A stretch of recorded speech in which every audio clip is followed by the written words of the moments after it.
여러분 안녕하십니까? 포항 MBC 930 뉴스입니다.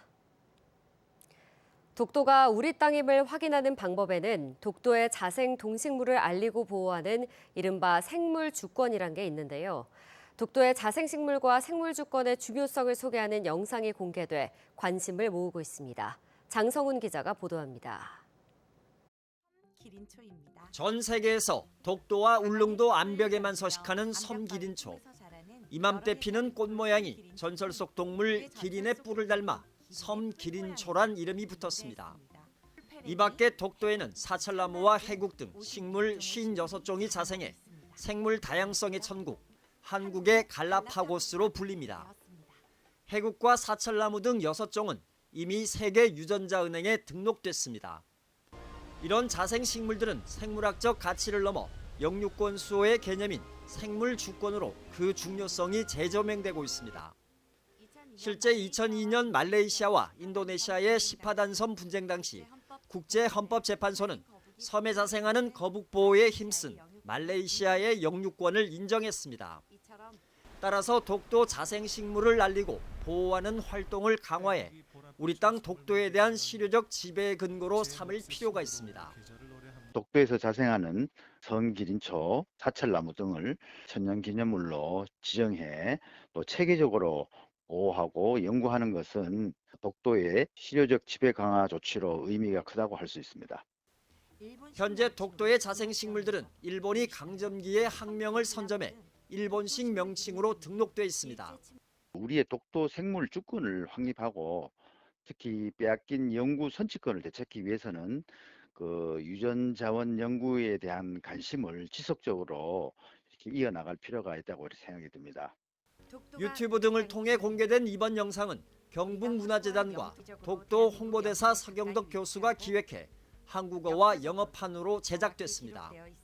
한편 경북문화재단과 서 교수는 독도 자생 동식물을 캐릭터화한 TV 애니메이션 강치 아일랜드를 제작해 올 하반기에 선보일 예정입니다. MBC 뉴스 장성훈입니다. 경북경찰청은 이번 제21대 대통령 선거와 관련해 현재까지 선거사범 143명을 접수해 그중 3명을 종결 처리하고 140명을 수사하고 있습니다.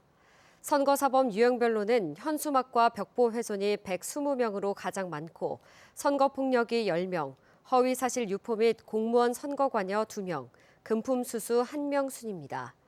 지난 20대 대선과 비교하면 수사 대상자는 80여 명이 늘었고 특히 현수막 훼손 건은 3배 이상 증가했습니다. 경상북도는 에이펙 성공 개최를 위해 어제 경주 화랑마을에서 K미소 선포식을 개최했습니다. 선포식은 에이펙을 계기로 경주를 혁신적이며 개방적인 도시로 만들기 위해 친절한 문화도시, 매력적인 관광도시, 스마트 도시 등 5대 핵심 과제를 선정했습니다. 또 5대 과제 실현을 위해 1,500억 원의 예산을 투입해 경주시의 도시 미관 개선과 미디어 아트, 지능형 교통 시스템 구축, 한식문화 페스티벌 개최 등 50대 세부 과제를 선정해 실천해 나가겠다고 밝혔습니다. 포항 촉발 지진으로 큰 피해를 입었던 흥해 대성아파트 자리에 총 사업비 420억 원을 들여 북구보건소와 트라우마 센터가 건립돼 어제 개소식을 가졌습니다. 전국 최초로 보건소와 트라우마 센터가 통합된 이 시설은 기존의 건강 증진 프로그램뿐만 아니라 트라우마 상담 치료실과 스트레스 측정관, 마음 케어룸, 힐링 카페 등 시민 누구나 이용할 수 있는 개방형 건강 문화 공간으로 운영됩니다. 한편 기존의 북구보건소는 진료 기능은 없고 병원 연계 및 안내 기능을 하는 건강생활지원센터로 리모델링해 내년 상반기에 문을 열 계획입니다. 원자력안전위원회는 집중호우와 태풍 등 여름철 자연재해에 대비해 어제부터 닷새간 원자력 발전소 등의 특별 안전점검을 실시합니다.